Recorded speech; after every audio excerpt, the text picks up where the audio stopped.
Do you know how the sintered plate dust collector works? A Cyclone dust collector can be selected as the pre-treatment equipment.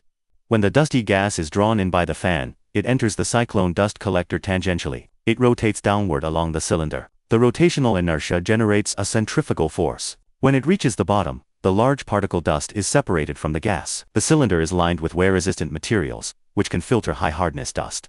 The pre-treated gas enters the sintered plate dust collector along the cylinder upward. The dust collector baffle can effectively reduce the gas flow velocity. The remaining large particle dust falls into the ash hopper under the action of gravity. The fine dust rises with the gas into the filtration chamber and is intercepted on the surface by the micropores of the sintered plate. When the dust on the surface accumulates to a certain extent, the pulse jet cleaning will be activated to clear the surface dust. Due to the smooth surface of the sintered plate, it has an excellent dust cleaning effect and is not prone to clogging.